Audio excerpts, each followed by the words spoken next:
옳다고. 10월 10일 새벽에 열린 북한 노동당 창건 75주년 기념 열병식에서 북한은 신형 대륙간 탄도미사일 ICBM을 포함 신형 무기들을 공개했습니다. 북한 조선중앙TV에서 공개한 영상을 보면 기존 ICBM보다 더 커진 크기의 이 미사일을 실어 나르는 트럭이 기존 9개 축에서 11개로 늘어난 점을 볼 때 기존 ICBM보다 사거리나 파괴력이 더 증가할 것으로 내다보고 있습니다. 이에 덧붙여 기존에 볼 수 없었던 신형 전차도 공개되었는데 아마도 구소련제 전차의 외국 기술을 접목해 만든 개량 전차로 보여집니다. 심지어는 이미 있던 전차에 껍데기만 만들어 씌웠을 가능성도 제기되고 있습니다. 제가 과거부터 제 채널에서 일본 언론이나 네티즌들 반응을 소개할 때 가장 많이 나오는 반응이 한국, 북한 관심도 없다, 단교하자 였습니다. 근데 이번 북한 열병식에 대해 전 세계에서 가장 많은 비중을 두고 관심을 가지고 있는 국가는 일본이고 일본 네티즌들입니다. NHK, 요미우리 신문, 니혼 게이자이 등등 모든 일본 언론들이 헤드라인 기사로 북한 열병식을 다루고 있고 페이스북, 트위터, 인스타그램 등등 각종 SNS 여론에도 북한 열병식에 대한 얘기가 쏟아지고 있습니다. 그런데 이 열병식을 지켜보던 일본인들이 경악을 금치 못할 일이 엉뚱한 곳에서 발생했습니다. 일본인들 입장에서는 나쁘끄러운 상황이 돼버렸네요. 작년에 일본은 이른바 전략물자가 남한에서 북한으로 넘어갔다는 근거도 내놓지 못하는 일방적인 주장을 하면서 고순도 불화수소, 플로린 폴리이미드, 포토레지스트에 대해 한국으로 향하는 일본의 수출품에 대해 수출 규제를 했습니다.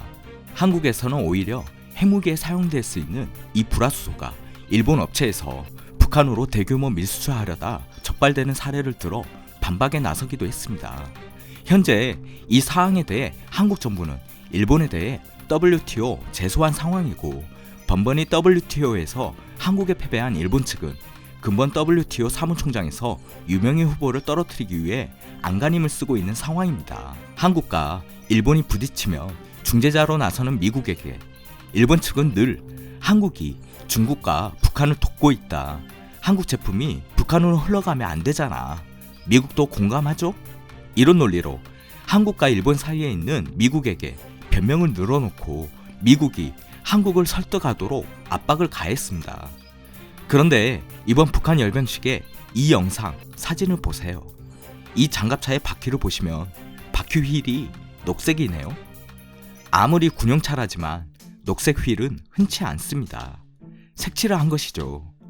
그런데 이 녹색 타이어 휠이 일본인들 사이에 충격적으로 받아들이고 있습니다. 바로 일본의 자동차 메이커 혼다의 시빅이라는 차량의 순정 휠인 것입니다.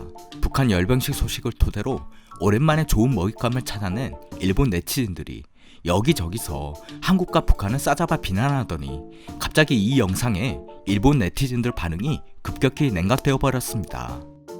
남한 북한은 전쟁 좀 해줘. 그리고 함께 망해버려라. 일본은 냅둡시다.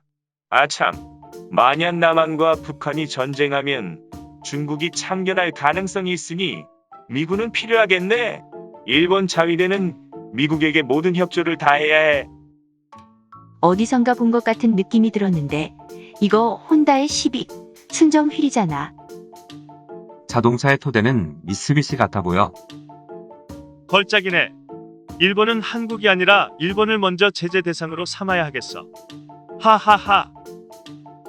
이거 절대로 유명희에게 말하면 안 돼. 작년 일본의 수출 규제 상황에 대해 쭉 입을 다물고 있던 북한 측은 작년 7월에 노동신문을 통해 일본에게 입장을 밝힌 적이 있습니다.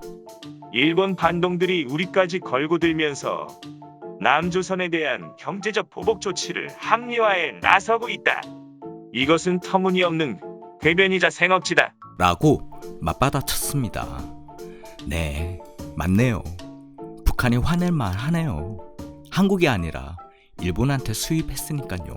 이번 WTO 사무총장 최종 후보 2인에 올라 막바지 전 세계의 지지를 호소하고 있는 유명희 본부장의 선전을 기원합니다.